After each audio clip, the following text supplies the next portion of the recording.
Ya, súper. Bueno, muy buenas tardes a todos. Tal como dice Barto, mi nombre es Tomás Lorenz, yo soy director ejecutivo en Interpreta.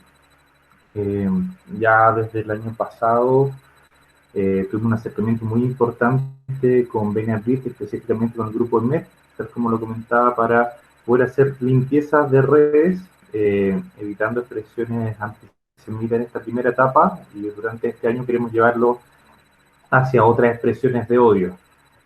Eh, esta charla principalmente está pensada para poder hablar de redes sociales en tiempos de crisis. Hoy en día estamos gran parte, yo creo que los que estamos conectados en nuestras casas por la cuarentena, y qué es lo que podemos enfrentar en momentos donde la información está dando vueltas y donde gran parte del tiempo nos lleva a poder encontrarnos con información que pueda ser falsa, real, y que nos puede llevar a muchos errores. Vamos a partir con un poco de contexto sobre la conectividad en Chile. Estos son datos actualizados, y es que actualmente en Chile hay un 92.4% de acceso a Internet de la población total. Hay 23 millones de celulares y hay 13 millones de cuentas de Facebook actualmente activas. Ahora, bueno, obviamente hay muchos más celulares que la población, y esto tiene que ver con la duplicidad que existe muchas veces entre el celular del trabajo y el personal. Eh, Ahora, algo que es importante, la última CEP que salió publicada que es de diciembre del año 2019, habla de cuáles son las instituciones que generan más confianza. Aquí hablamos de mucha confianza o bastante confianza. Y aquí yo me centro en cuatro, que son las instituciones de comunicación, que tienen la mayor cantidad. La primera son las radios sociales, o sea, las radios, que tienen un 29%, las redes sociales, que tienen un 28%, y le sigue diarios y televisión con un 11 y un 8. Aquí es sumamente importante tomar en cuenta lo que está ocurriendo hoy día como fenómeno. Una persona que pueda escuchar una noticia en la radio tiene prácticamente la misma credibilidad que si lo ve en las redes sociales. Por lo tanto, hoy en día es donde tenemos que ser más críticos sobre lo que está pasando en las redes sociales. Tenemos que ser capaces de diferenciar lo que es real de lo que es falso y evitar caer en seguir compartiendo aquellas cosas que son totalmente falsas.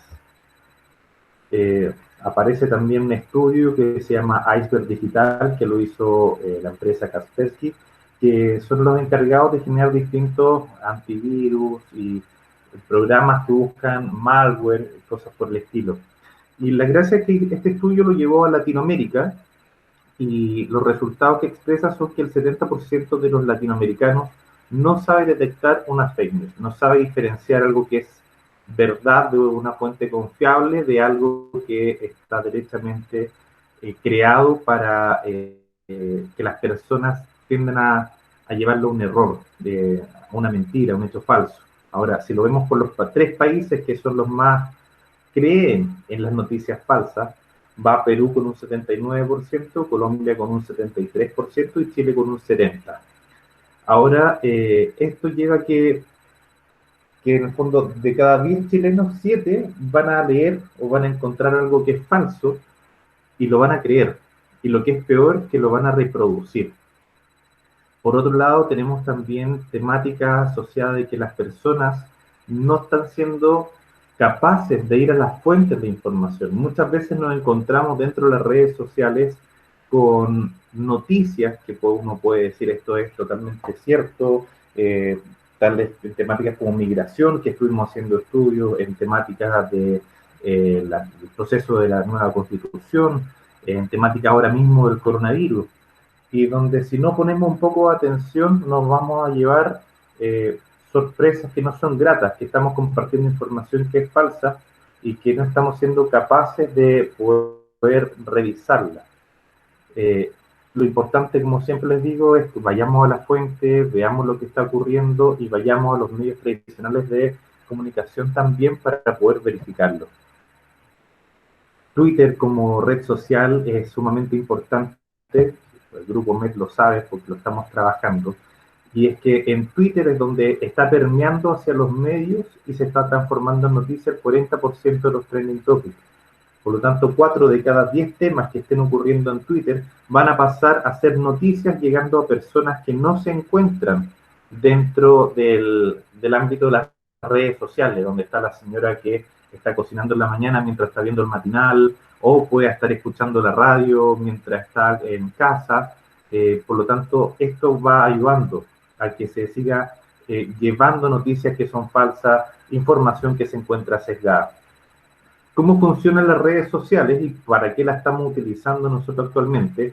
Es que por lo general vamos a buscar información, vamos a buscar algún tipo de servicio, queremos saber qué es lo que están opinando sobre un restaurante, queremos ver lo que está hablando algún político en específico, queremos ver lo que están hablando, por ejemplo, sobre el coronavirus, qué es lo que está pasando en España, en Italia, etcétera. Y eso va llevando a que tengamos acceso a cierta cantidad de información que nos va a llevar a empezar a compartir y a darle me gusta a ciertas noticias y a ciertos contenidos que van generando distintas personas. ¿Qué es lo que empieza a ocurrir? Que cuando uno empieza a darle me gusta y a compartir ciertas temáticas, los algoritmos de Facebook y de las redes sociales en general hacen que empiecen a mostrar solamente aquellas cosas que nos va a motivar a generar una interacción. ¿Y que esto qué es lo que lleva? Que finalmente empezamos a rodearnos de personas que piensan igual a nosotros. No empezamos a rodear, si yo soy vegano, voy a empezar a rodearme de personas que son veganas. Si empezamos a compartir temáticas de política, voy a empezar a ver lo mismo. Y esto va a llevar a que mi pensamiento tiende a llevar a que todo el mundo piense igual que a mí, lo cual me lleva a un punto más cercano al fundamentalismo, puesto de que todos estamos pensando de la misma manera y nadie está haciendo nada en contra o a favor de lo que yo estoy pensando. Este algoritmo hedonista que yo le estaba comentando, el que lleva a que nos muestre solamente lo que es relevante para nosotros. Esto es lo relevante, lo determina Facebook, Twitter o las distintas redes sociales y tiene que ver, como les decía, con aquellos que compartimos o interactuamos. Ahora, esto ocurre también para toda la información que existe en Google. Por ejemplo, si buscamos Roberto Carlos, lo más seguro es que, por ejemplo, a mí me va a aparecer Roberto Carlos por fútbol y a Barto le va a aparecer el cantante. Y eso tiene que ver por los gustos y preferencias con los cuales uno va interactuando con Google y con las redes sociales y cuál es la información que te va a entregar, asumiendo que ya te empieza a conocer la manera en que tú estás buscando información, la forma en que tú vas buscando información, la manera en que te vas relacionando con otras personas. Esta percepción que se empieza a generar lleva muchas veces a que podamos tender a pensar de que todo el mundo piensa igual a nosotros, que es lo que les comentaba antes. Por lo tanto, empieza a dejar de lado a aquellos usuarios o información con la cual nosotros no interactuamos. Por lo tanto, empezamos a generar pensamientos y visualizaciones de realidad más homogéneas, dejando de lado aquellas que son diferentes y con las cuales nosotros vamos a dimitir de alguna u otra forma. Esto en el fondo empieza a generar una burbuja en donde nosotros nos encontramos al centro y donde empezamos a generar una microrealidad, donde nosotros somos parte de esta y empezamos a interactuar con otros que están igual que nosotros, dejando de lado todo aquello que puede ser diferente y a lo cual yo no voy a compartir o no voy a interactuar. Ahora, ¿qué es lo que ocurre en tiempos de crisis? Las redes sociales siempre toman un rol muy destacado dentro de las redes sociales. O sea, por ejemplo, lo que fue la revolución que existió en la primavera árabe, que donde los jóvenes y las redes sociales impulsaron grandes organizaciones y activismo para poder derrocar distintos gobiernos. Por ejemplo, la ocupación en Wall Street también durante el año 2011.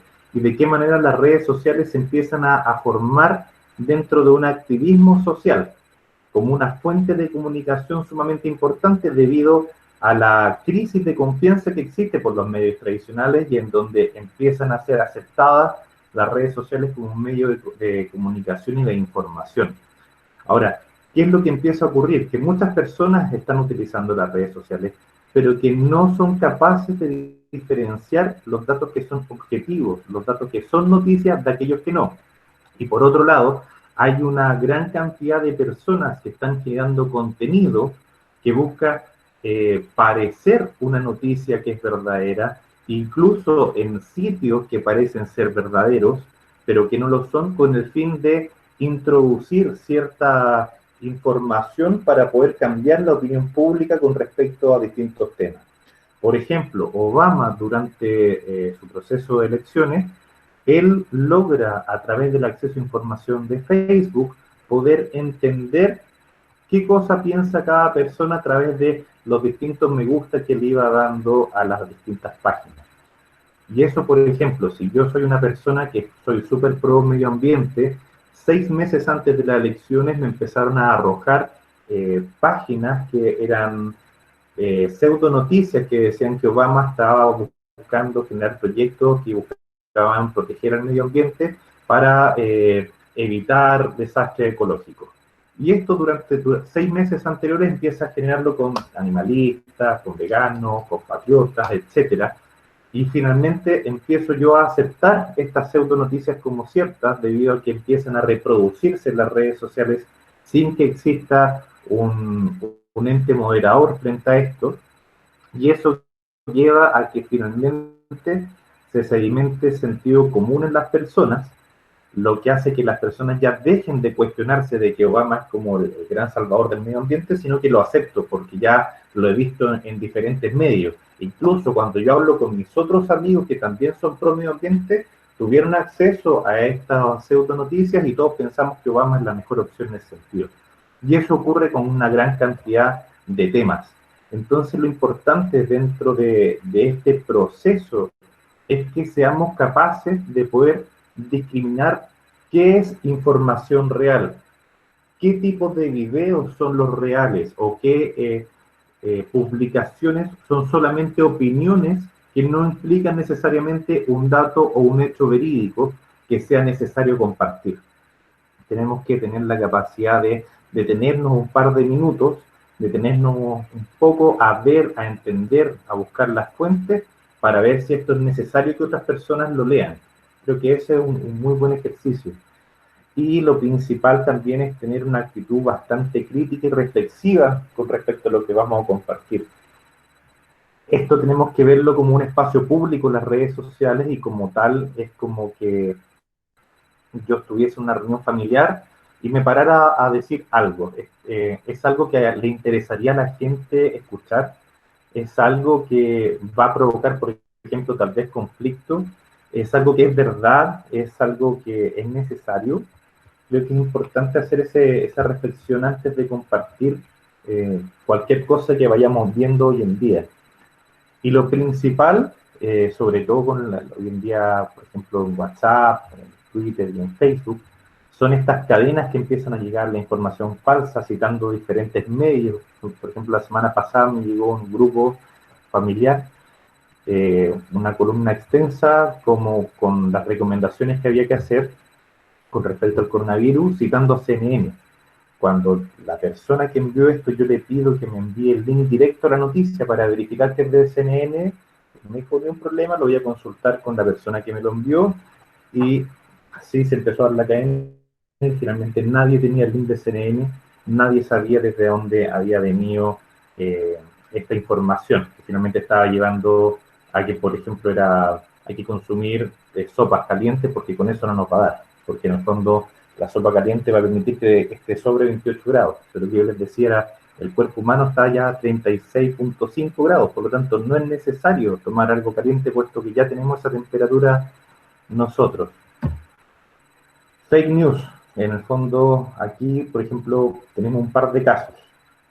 El de la izquierda es una fake news que apareció mucho en Europa, que incluso también me llegó a mí, que es un médico que fallece a los 24 años, que esto se le compartió en muchas partes, ¿Qué es lo que ocurre con esto? Que él no es médico, de hecho es un actor porno español, y que lleva a que muchas personas compartan esta imagen sin tener la información real. Tomás Cox, por otro lado, que indicaba que haciendo gárgaras con agua y sal era clave. Esto finalmente tuvo que ser desmentido porque no hay nada, ningún tipo de evidencia que lleve a que esto es verdad y que va a evitar el contagio. Otras dos formas de fake news tienen que ver, por ejemplo, con el de la izquierda, que él es actor, él es parte de una serie que se llama Breaking Bad, pero que apareció mucho con respecto a de cómo él, el personaje, era un profesor de química que tiene 50 años y que le diagnostican cáncer al pulmón, que por favor lo compartan y que, para poder ayudarlo. El de la derecha es otro ejemplo que apareció hace poco y que dicen que la familia lo dejó botado por tener coronavirus y que por favor, si alguien lo quiere ayudar, que lo contactemos. Y él es otro actor de la serie. ¿Qué tenemos que hacer frente a todo esto? Y esto es bastante simple y sencillo y va muy de la mano, porque en tiempos de crisis es cuando más suben la cantidad de uso de las redes sociales. Aquí, por ejemplo, si analizamos nosotros lo que va desde este momento hasta lo que ocurrió con el estallido social, en este momento estamos a 3/4 del volumen de conversaciones, es decir, estamos cerca de los 4 millones de conversaciones versus los 6 millones de conversaciones que se generaron con respecto al estallido social. La cantidad de información, la cantidad de conversaciones que se están generando en este momento, hay que tener mucho cuidado de qué es lo que vamos a compartir.